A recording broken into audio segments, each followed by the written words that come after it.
ہر نیک کام کرنا عبادت ہے. یہ کنیکشن. اب سول کیا محتاج ہے برین کا؟ نہیں، ایسا نہیں ہے. جن کے سول یا سافٹ ویئر بہت اپڈیٹڈ ہوتے ہیں، بغیر وائرس کے ہوتے ہیں، جو اپنی روح پہ کام کرتے ہیں، ان کے سول روح باڈی سے آزاد ہو جاتے ہیں. وہ بغیر باڈی کے دیکھتے بھی ہیں، چیزوں کو محسوس بھی کرتے ہیں، اور وہ اتنے پاورفل ہیں کیونکہ وہ مجرد ہے. وہ دوسرے عالم کا ایک سافٹ ویئر دوسرے عالم سے آیا ہے، ہارڈ ویئر اسی دنیا کا ہے. وہ جب بڑا ہو جائے تو وہ ٹائم فریم اس کے لیے امپورٹنٹ نہیں رہتا. وہ پاسٹ کو بھی جان سکتا ہے، وہ فیوچر کو بھی دیکھ سکتا ہے، وہ بہت کچھ کر سکتا ہے. مثال کے طور پر اگر آپ کی روح بزرگ ہو جائے، روح کمال پہ چلی جائے، آپ نے اس پر اچھا وہ کیسے جائے گی وہ الگ انشاءاللہ میں آپ کی خدمت میں عرض کو. مولانا صاحب بولیں گے مولانا صاحب اتنا بزرگ تو کر دیا، آپ کو وظیفہ بھی دے دیں ہمیں اس کو بزرگ کرنے کا، انشاءاللہ وہ بھی آپ کی خدمت میں مل جائے گا. لیکن جب روح بزرگ ہو جائے، نفس بزرگ ہو جائے،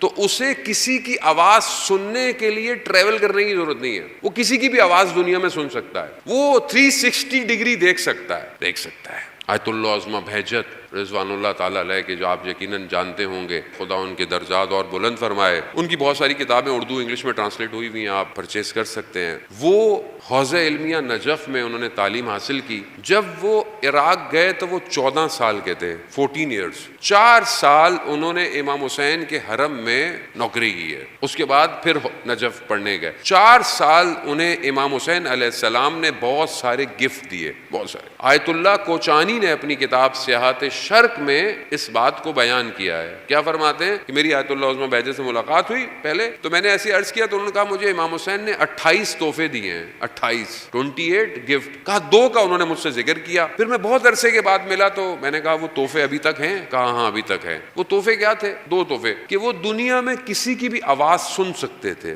کسی کی بھی آواز. اور یہ تجربہ میرا ان کے ساتھ پہلی ملاقات میں ہوا ہے، یعنی میرا اپنا ہوا ہے کہ میں نے یہ زبان سے ابھی ان کو کچھ کہا نہیں تھا. I just thought، میں نے اپنے اندر سوچا تو اسی کا انہوں نے اپنے لیکچر میں جواب دے دیا. یہ میرا اپنا تجربہ ہے. دوسرا تجربہ کہ وہ ہر طرف سے دیکھ سکتے تھے، جیسا ان کو سامنے سے نظر آتا تھا اسی طرح ان کو ہر طرف سے نظر آتا تھا. یہ کوئی بڑی بات نہیں ہے. یعنی آپ بولیں گے یار مولانا صاحب یہ سپرفیشل باتیں کر رہے ہیں، یہ تو مطلب وہ جو مارول کے کریکٹرز ہوتے ہیں وہ ایسا کرتے ہیں. یہ سارے کریکٹر کی جو خصوصیات انہوں نے ہم سے لی ہیں بھائی، ہم نے نہیں بنائے، انہوں نے بنا لی ہے. وہ ڈی سی کامکس ہو گیا، یہ سب ہم سے لے کے بنا رہے ہیں اور ہم لوگ مزے مزے سے انہیں کی پروڈکٹ استعمال کریں کیونکہ ہم نے پریزنٹ ہی نہیں کیا، ہم نے صحیح چیز کو پریزنٹ ہی نہیں کیا. ہم نے دین کو بھی ایک جگہ رکھا، مولانا کو بھی ایک جگہ رکھا، مذہب کو بھی ایک جگہ رکھا، اپنی لائف کو الگ سے لے لیا. اصل actual this is not a superficial thing, it's a normal thing. ایک آدمی، اور یہ کوئی کمال نہیں ہے، یہ کوئی کمال نہیں ہے. روح جب بزرگ ہو جائے تو پھر دنیا کو ترک کر دیتی ہے. تو خدا ہمیں سب کو بھی اس راستے پر ثابت قدم رہنے کی توفیق عطا فرمائے. تو عزیزان محترم، یہ کرامت نہیں ہے کہ آپ بولیں جی مجھے بھی یہ مجھ مل، اٹس ناٹ، یہ ہے ہی نہیں کرامت.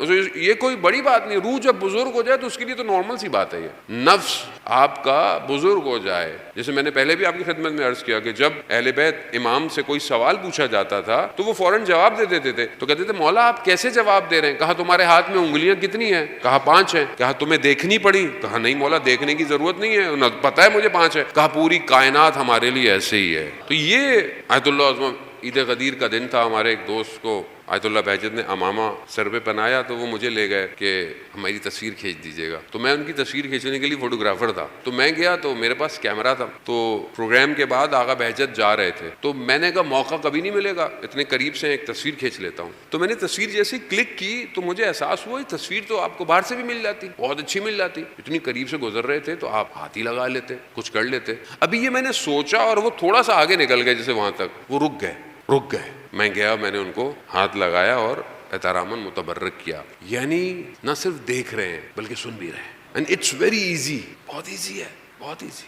ہر کسی نہ کسی پروفیشن کا اسپیشلسٹ کیسے پہچان لیتا ہے. ڈاکٹر کے بعد اب جاتے ہیں، ڈاکٹر صاحب درد ہو رہا ہے، کہاں ہو رہا ہے؟ سر میں ہو رہا ہے. ڈاکٹر آپ کی نفس پکڑتا ہے یا دیکھتا، آپ کو بتا دیتا ہے یہ درد بھوک کی وجہ سے ہے، یہ درد آنکھوں کی وجہ سے ہے، یہ درد کس وجہ سے. اٹس نارمل ہے. آپ اسے بولیں ڈاکٹر صاحب آپ کو کیسے پتہ چل گیا؟ بولیں گے بھائی 6-7 سال میں نے پڑھائی کی ہے، اس کے بعد تجربہ کیا ہے، مجھے پتا ہے یہ. تو ایک شخص جو اللہ کی بارگاہ میں سجدے کرتا ہو، کائنات اس کے لیے کھل جاتی ہے. اور خدا قرآن میں کہا ہے، جو میں نے آپ کی خدمت میں عرض کیا، خلق اللہ، میں نے تمہیں اپنے لیے خلق کیا اور اس کائنات کو تمہارے لیے. اب یہ ہماری مرضی ہے. یہاں ہم اپنے آپ کو دیکھیں, کیا ہم آہستہ آہستہ اس طرف بڑھ رہے ہیں یا نہیں بڑھ رہے.